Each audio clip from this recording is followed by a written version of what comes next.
Recent டேஸாகவே விசித்ராமாவோட game style அப்படிங்கிறது டோட்டலாகவே மாறி இருக்கு. அவங்க யூஸ் பண்ணுற வேர்ட்ஸும் மாறி இருக்கு. பர்டிகுலர்லி அவங்க இப்போ மாயா சைடு கம்ப்ளீட்டாக சாஞ்சிருக்காங்கிறது நல்லாவே தெரியுது.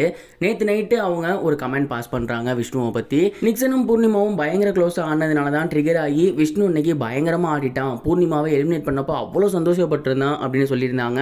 அதே மாதிரி இன்னைக்கு மார்னிங் டாஸ்க் அப்பையும் அவங்க அதை தான் சொல்கிறாங்க. பூர்ணிமா நீ என்ன பண்ணு, மறுபடியும் நிக்சன் கூட சேர்ந்து பயங்கர க்ளோஸாக டான்ஸ் ஆடு, இன்றைக்கும் விஷ்ணு வெறித்தனமாக விளையாடுவான் அப்படிங்கிற மாதிரி சொல்லியிருந்தாங்க.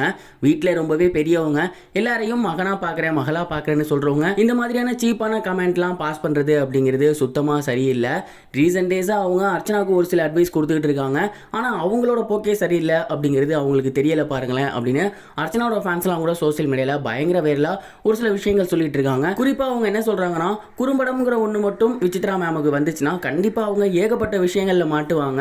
உதாரணத்துக்கு சொல்லணும் அப்படின்னா, தினேஷை பற்றி ஒரு தவறான கமெண்ட் நேற்று பாஸ் பண்ணியிருந்தாங்க. அவர் ட்ரூ லவ்வுக்கு டிசர்விங்கே இல்லாத பர்சன், அவருக்கு அது கிடைக்கவே கிடைக்காது அப்படிங்கிற மாதிரிலாம் சொன்னாங்க. அதுக்கு கூட வந்து நிக்சன் சொன்னார், தகுதியே இல்லைன்னு சொல்லாதீங்க, அவருக்கு இன்னும் கிடைக்காம கூட அது இருந்திருக்கலாம். ஸோ தகுதி இல்லைன்னு சொல்லாதீங்கன்னு சொல்லும் போது கூட இல்லை அந்த ஆளோட கேரக்டரே அப்படி தான் அப்படிங்கிற மாதிரி ரொம்பவே தப்பாக பேசியிருந்தாங்க.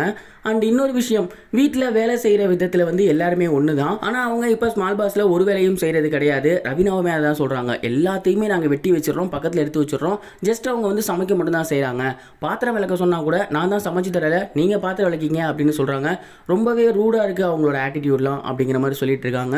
ஸோ விசித்ராக்கு குறும்படம் அப்படின்னு வந்துச்சுன்னா அவங்கள பற்றி யார் யார் பேசுகிறாங்க, எவ்வளோ உண்மையாக பேசுகிறாங்க அப்படிங்கிறது அப்பட்டமாக வெளியே வந்துடும். இது தெரியாமல் அவங்க மற்றவங்கள பற்றி சீப்பான கமெண்ட்டை பாஸ் பண்ணிட்டு இருக்காங்க. இதை மாற்றிக்கிட்டாங்க அப்படின்னா ஃபைனல்ஸ் போகிறதுக்கு கொஞ்சம் நல்லாயிருக்கும் அப்படிங்கிறது தான் நம்மளோட ஒரு விருப்பமாக இருக்குது. நீங்கள் இதை பற்றி என்ன நினைக்கிறீங்க, உங்களோட தாட் என்ன, அதை கமெண்ட் பாக்ஸில் ஷேர் பண்ணுங்கள். இது வரைக்கும் கனெக்டிங் டிவிக்கு சப்ஸ்கிரைப் பண்ணனா மறக்காமல் சப்ஸ்கிரைப் பண்ணிக்கங்க. உடனடி அப்டேட்ஸ் பெறுவதற்கு நோட்டிஃபிகேஷன் பெல்லையும் கிளிக் பண்ணிக்கங்க.